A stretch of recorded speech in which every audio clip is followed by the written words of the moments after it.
So today, got my new rope in from Amazon, and I wouldn't say it's a game changer, but it's definitely feels good.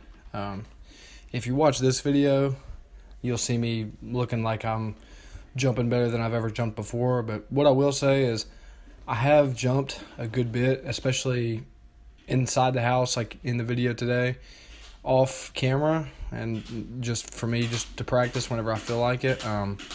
Turn this down a little bit because it's going to give some feedback. So I'm watching the video right now as I'm talking. But I would say that the flow that you see me achieve in this video was something that I was able to achieve last night with my old rope. So, like I said, I don't think the rope is a game changer, but differences between this rope and my other rope, if you can't tell that this is a beaded rope, I think it's 1-inch beads on the rope. Whenever I got it, I had to resize it a little bit, and I tried to make it just as similar as to the size that I've been used to with my other rope as I could. Number one difference is it's definitely a lot heavier.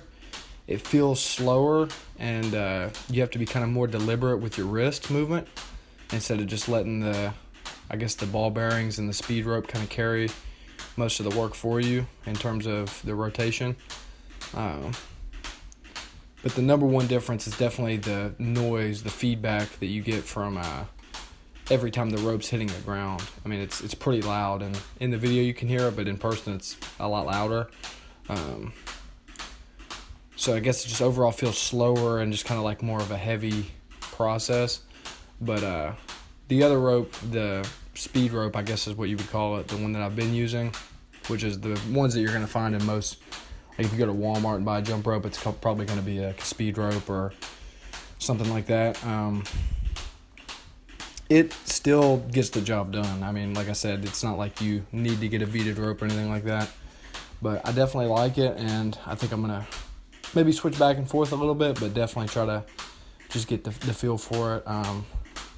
As far as jumping rope inside today, like I said, last night I was really able to get my flow, even with the old speed rope, and that was inside, and I was barefoot, and seems like it just makes a world of difference jumping on my kitchen floor, which is still a hard surface, but compared to jumping outside with shoes on concrete, it just seems like night and day difference in terms of the impact that my shins are taking. And like that's the number one thing that I'm trying to prevent from getting out of hand right now. I want to try to recover my shins as much as possible.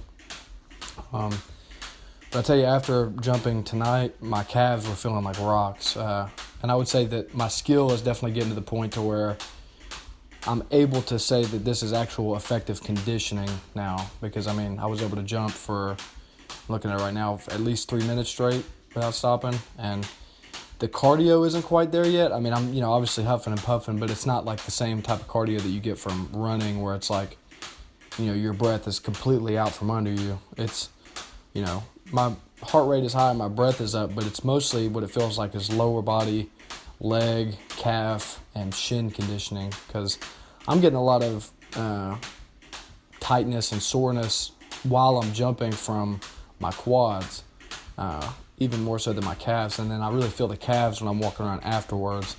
But the jumping that you're doing when you're skipping is really, it's a full lower body activation. And believe it or not, when I stopped right here, it wasn't because I hit my foot or anything like that. It was just because my legs were actually feeling like they were turning to stone completely. And I felt like I just had to get a breather or else I was going to fall flat on my ass or something. Other things, today I actually was able to get back in the gym. I used to be kind of a bit of a gym bro.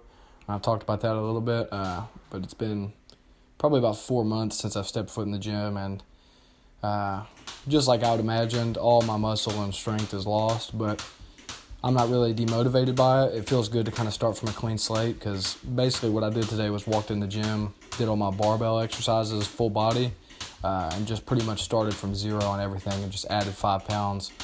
And that's what I plan on doing the next time, and keep doing that until I can get to where I'm plateaued, and then maybe do that for a couple more weeks and then start varying my approach. But yeah, I'm not really that demotivated by it because I'm somebody, like I said, I used to be kind of a bit of a gym bro, so I've got a good bit of lifting experience, so I know that a majority of that stuff is muscle memory, and once I start getting back in the rhythm of it, I know that a lot of my strength will come back. I think the muscle will definitely take longer, but I think if I lifted consistently for 3 months, I would probably be pretty much back where I was. And 3 months, in the grand scheme of things, that's really just a drop in the bucket.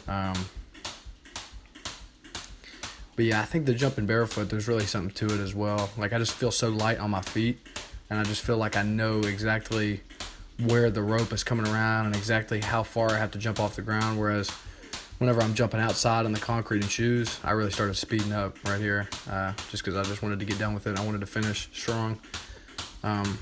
You're a little bit elevated off the ground when you're wearing shoes, so it just feels a little bit less natural. But it's something I also I want to stay in practice of. I want to be able to be adept at jumping ropes with different kinds of ropes and different environments, and just be an all-around good skipper, I guess, because I feel like a big part of why I'm doing this is because I want it to translate to my coordination and my timing in fighting and striking.